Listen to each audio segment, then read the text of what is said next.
सकते हैं राहुल गांधी से? राजनीतिक रूप से बहुत बड़ा चुनौती मानते हैं, आज से नहीं बहुत दिनों से मानते हैं।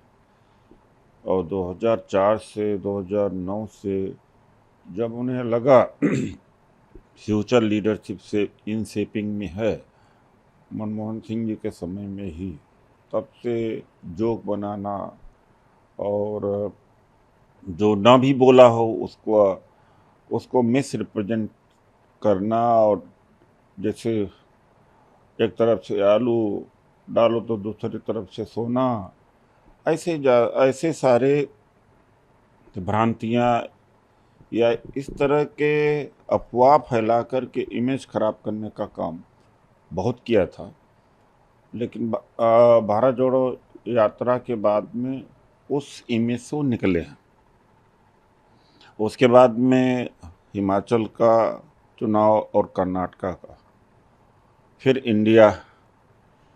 तो ऐसे में राहुल गांधी जी एक लीडर हैं, कांग्रेस के लीडर हैं, इंडिया के लीडर तो सब लोग मिल करके हैं। तो उनको बहुत बड़ी चुनौती और डर लग रहा है। और डर ना लगता तो जिस तरह से सदस्यता 24 घंटे में ख़त्म किया है और आधारहीन मुकदमा चलाया गया और जजमेंट गलत कराया गया, वो सब इसी की दिशा में है। 24 घंटे के अंदर सदस्यता गई थी, 24 घंटे के अंदर सदस्यता बहाल कर देना चाहिए।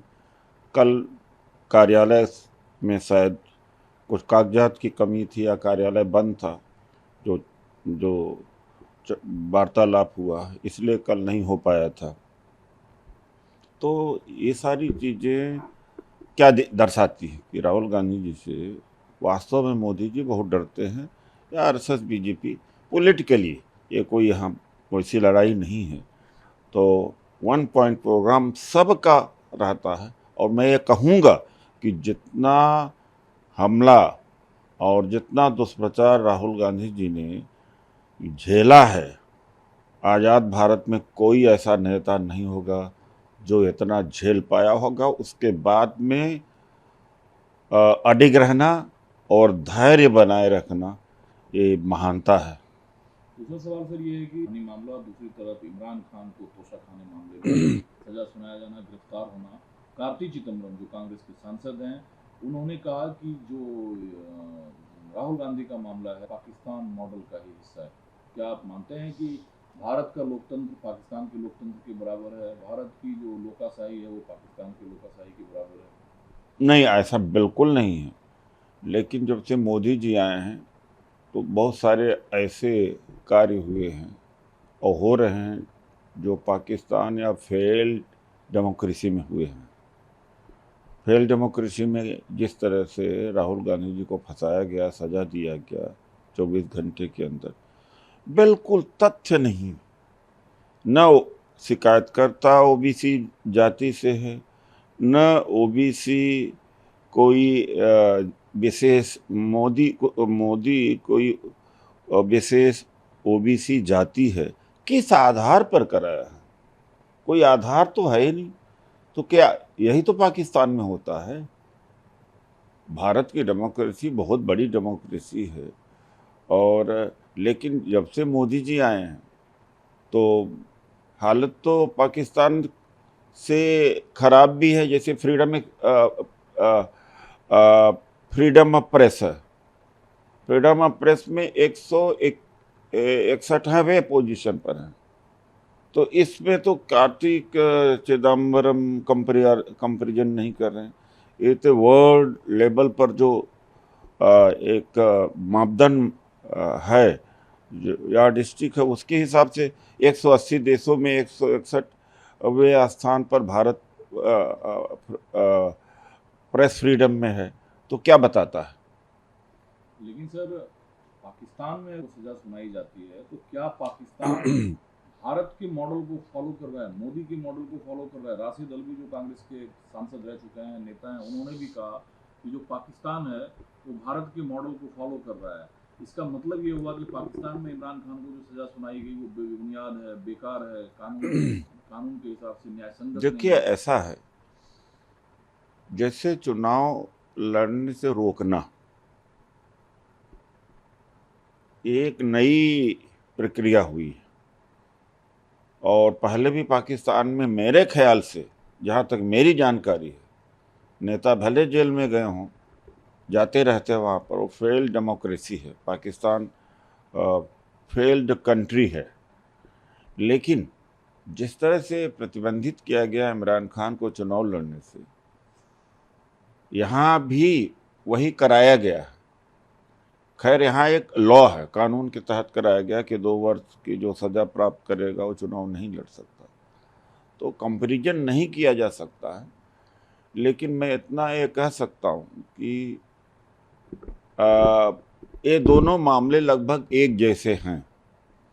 सारे मामले, बहुत सारे पैमाने होते हैं एक कंट्री को दूसरी कंट्री का कंपैरिजन करना, उसका इंस्टीट्यूशंस, उसकी जुडिशरी, उसकी अर्थव्यवस्था, पॉलिटिकल सोच, पॉलिटिकल एक्टिविज्म, अर्थव्यवस्था, तो सारा जगह नहीं तुलना की जा सकती। पाकिस्तान कहाँ फेल्ड स्टेट, भारत कहाँ एक जनतांत्रिक देश, इसकी तुलना तो नहीं है।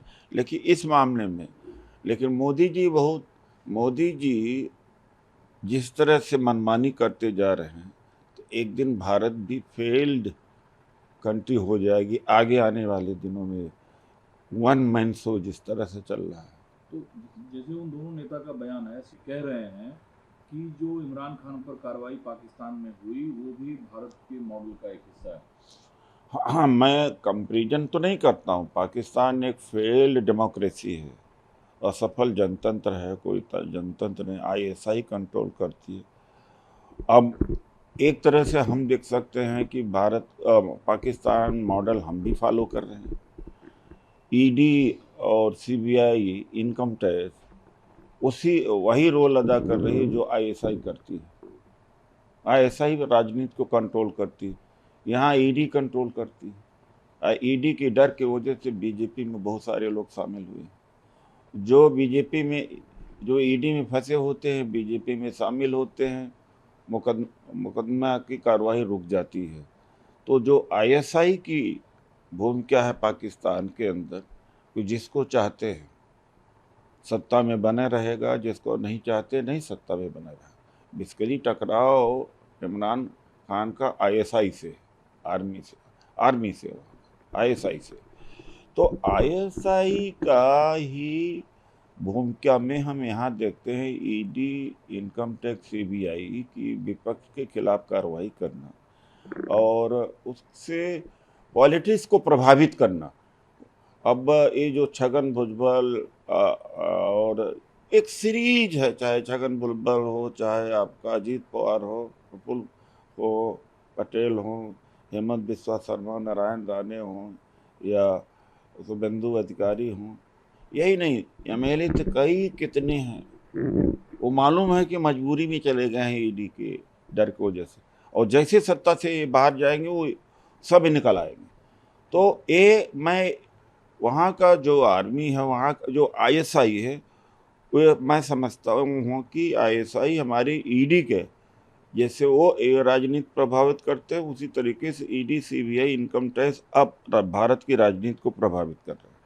सर, ये सवाल इसलिए आपसे पूछना, राहुल गांधी जब गए लालू यादव से मिलने, तो तेजस्वी यादव ने कहा जो लड़ेगा वो जीतेगा। ठीक है, ये कहा जाता है डेमोक्रेसी में। इस पर जो केंद्रीय मंत्री हैं अश्विनी चौबे, उन्होंने कहा ये बेशर्मी की हद है।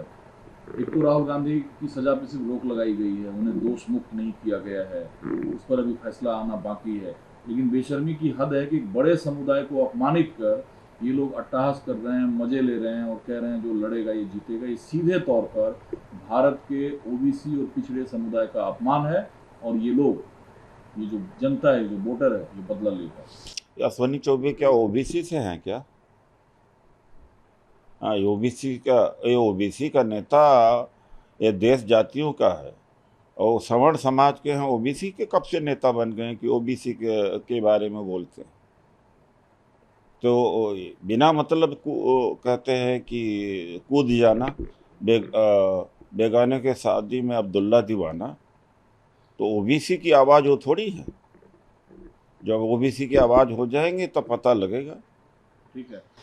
जो सर अभी में सर्वे का काम, इस पर असदुद्दीन ओवैसी ने आशंका व्यक्त करते हुए कहा है कि अगर एएसआई की रिपोर्ट सामने आती है तो उन्हें आशंका है, डर है कि 23 दिसंबर या 6 दिसंबर जैसी दुर्भाग्यपूर्ण घटनाओं की पुनरावृत्ति फिर से भारत में हो सकती है। एक बात मैं पूछना चाहूँगा कि 50 एमपीओं की पार्टी कांग्रेस 4 राज्यों में अपनी सरकार है, बाकी साझे में भी सरकार है।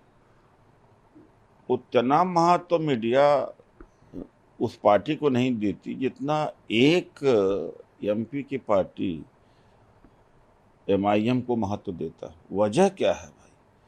ये जो बीजेपी के कंट्रोल में मीडिया है, बीजेपी इतना अधिक इनको कवरेज करा रही है कि और लोग बोले तो कोई मतलब नहीं, ये बोल जाते हैं तो मतलब होता है देश का। ये नहीं समझ में आज तक आया। सर आप मीडिया को क्रिटिसाइज कर रहे हैं, ठीक है, लेकिन आप रफा दफा क्यों करते हैं? आप उन्हें पास क्यों दे रहे हैं? आप उसे क्लीन वे क्यों दे रहे हैं?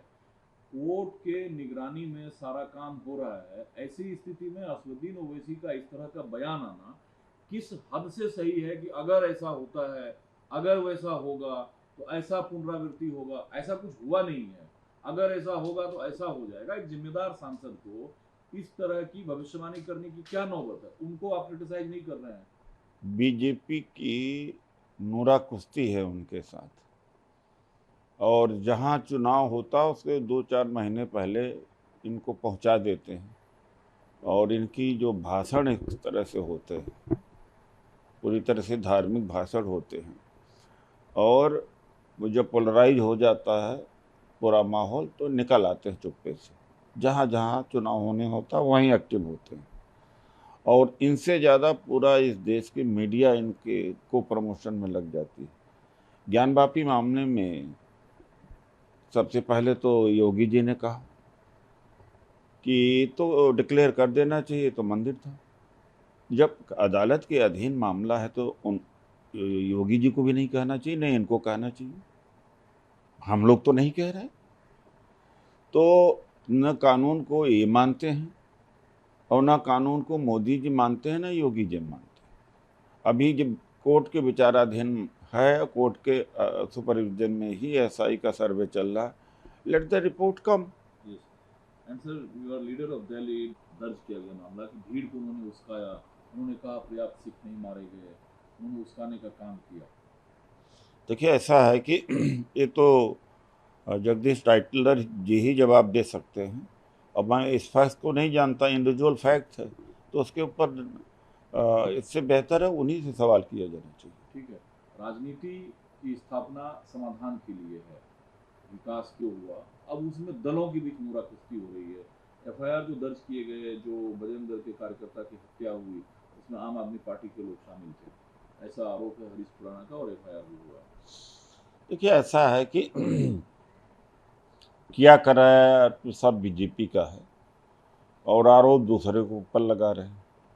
अब वो जो मोनू मनेसर है यहाँ पर छुपा हुआ है, और जो बिट्टू बजरंगी है, अभी 10 दिन पहले कांवड़ वहाँ से गई थी तो फूल बरसाए गए थे। तो अगर ये कोई कहे कि तैयार रखना, नूह वाले जीजा आ रहा है तुम्हारा, और वीडियो जारी करके भड़काना, तो माहौल तो उन्होंने ही तैयार किया है। वरना 10 दिन पहले कांवड़ जब गुजरी है तो फूल बरसाया मुसलमानों ने। मेवात का मुसलमान वो है कि जब राणा सांगा बाबर से लड़ा तो राणा बाबर के साथ तमाम सारे राजपूत और तमाम सारे राजा थे, लेकिन हसन खान मेवाती मतलब राणा सांगा का साथ दिया, बाबर का साथ नहीं दिया, और मारा गया। और यही नहीं, 1857 में करीब 6000 मुस्लिम मारे गए हैं अंग्रेजों के हाथ। इतनी बड़ी कुर्बानी किसने दिया होगा? उनको इनकी प्रमाण की जरूरत। बार बार उकसा रहे हैं लोग। वो जो बिट्टू बजरंगी है, किस तरह से गालियां देना, कि जीजा तुम्हारा आ रहा तैयार रहना, एक बहन बेटियों को ललकारना पूरा, और कई दिन पहले मीडिया में इसको सोशल मीडिया में चला देना, ये तो ज़बरदस्ती। और दूसरी बात है, भैया अगर शोभा यात्रा निकाल रहे हैं तो आप निकालिए, रोहतक में निकालिए, फरीदाबाद में निकालिए आप, और पानीपत सोनीपत में मुस्लिम एरिया में निकालना है आपको। तो ये जो अभी तो प्रथम दृष्टया तो ये नहीं कहा जा सकता कौन है, किया कराए बीजेपी का है, और नाम किसी का ले लेंगे तो जांच में पता लगेगा किस पार्टी के लोग थे। ठीक है सर, सदन में अमित शाह जी ने कहा था कि जैसे ही दिल्ली वाला अध्यादेश बिल पास हो जाएगा रफू चक्कर हो जाएंगे। संदीप दीक्षित ने कहा कि जब हमारे नेता आते हैं दिल्ली में कुछ विजिट करना हो तो उन्हें दिल्ली के नेताओं से संपर्क करना चाहिए। गुंडू राव विजिट भी करते हैं, वो कहते हैं मुझे निराशा हाथ लगी, हमारे राज्यों में बेहतर हेल्थ इंफ्रास्ट्रक्चर है, आम आदमी पार्टी ने इसे बढ़ा चढ़ा कर पेश किया। इन सारे मुद्दों को लेकर संदीप दीक्षित ने आम आदमी पार्टी पर हमला किया, यहाँ तक कहा कि ये तो झुंड में गिदड़ जैसे हैं, कब कहाँ है पता नहीं। आम आदमी पार्टी ने पलटवार किया है कि ये पहले बताए कि संदीप दीक्षित पार्टी के साथ हैं, राहुल गांधी के साथ हैं या नहीं है। देखिए ऐसा है, ये तो मैं ये बात मैं नहीं पढ़ता हूँ। पार्टी का जो लाइन है वो क्लियर है, इंडिया के वो अलायंस है, एक बात है। दूसरी बात है कि प्रचारित तो बहुत होता है कि शिक्षित किया बच्चों को, रिजल्ट आया 83% CBSE में, और शीला दीक्षित जी जब चीफ मिनिस्टर थे, किरण वालिया जी मिनिस्टर थे, 99% आया, लेकिन कांग्रेस प्रचार नहीं कर पाई, न हमने मॉडल को बेचा। एक एग्जाम्पल दे रहा हूँ, शिक्षा का मॉडल इनका ज़्यादा बड़ा मॉडल है, स्वास्थ्य से हेल्थ से ज़्यादा मॉडल है, और दिल्ली का जो हेल्थ सिस्टम है, केरला को अगर हेल्थ सिस्टम को देख ले, हमारी सरकार नहीं है मैं कह रहा हूँ, तो मतलब है कि कोई कंपैरिजन नहीं है।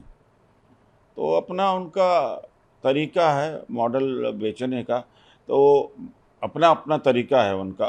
तो जो संदीप दीक्षित जी कह रहे हैं कि गुंडू राव जी पूछ करके जाएं, यह भी जरूरी नहीं है।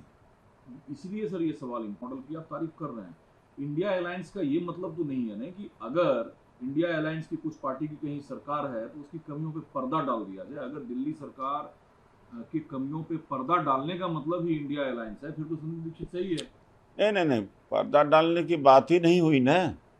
गुंडू राव आए, देख करके आश्चर्यचकित रह गए कि दिल्ली का मॉडल और हेल्थ का कुछ भी नहीं है कर्नाटक के मुकाबले में, और केरल के कंपैरिजन में तो खैर सवाल ही नहीं हो सकता है, तो कहाँ पर्दा डालने की बात है।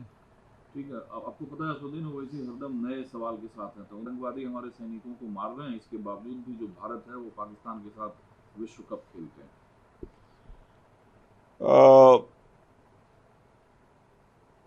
जब जब कोई बहुत बड़ी उपलब्धि की घोषणा केंद्र सरकार करती है कि देखिए धारा 370 हट जाने के बाद में बड़ा अमन चैन, बड़ा विकास कश्मीर का हुआ है, तो पता नहीं रिएक्शन में आतंकवादी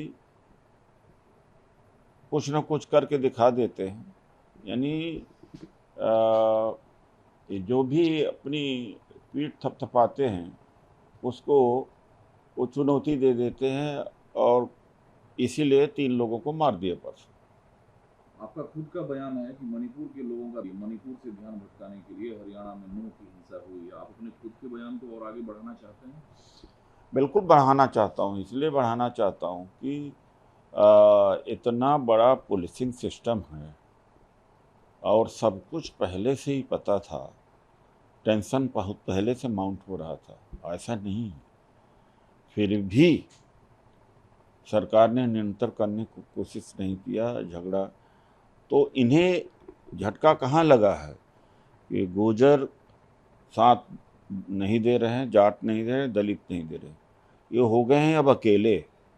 कोशिश तो इन्होंने किया था कि नूह से एक माहौल बनेगा, लेकिन हरियाणा में माहौल इनके खिलाफ हो गया है, क्योंकि जो पहलवानों के साथ इन्होंने किया, किसानों के साथ किया है ये, और जो मेवात के मुस्लिम्स हैं किसान आंदोलन के लिए पर लंगर लगाया था और किसान आंदोलन के साथ में थे, और बजरंग दल और बीएचपी किसानों को मारने की बात कर रहे थे और पहलवानों को यहाँ से जंतर मंतर पर भगाने की बात कर रहे थे। अब वो लोग भूले नहीं हैं। इस मामले में कहा कि मणिपुर की घटना से ध्यान बांटने का प्रयास तो बहुत किया था कि पूरा हरियाणा जल जाए, पूरा नॉर्थ इंडिया जल जाए, लेकिन इनको साथ नहीं लोगों को मिल रहा, नहीं अभी जला देते ये लोग। तो ज़्यादातर जाट महासभा का, गुर्जर का, दलितों का, सबका बयान आ रहा है कि गलत किया गया है बजरंग दल का, हम इनके साथ में नहीं हैं। यहाँ तक जा रहे हैं कि हम इनके साथ हिंदू बनने के लिए तैयार नहीं हैं। तो वहाँ ये मात खा गए।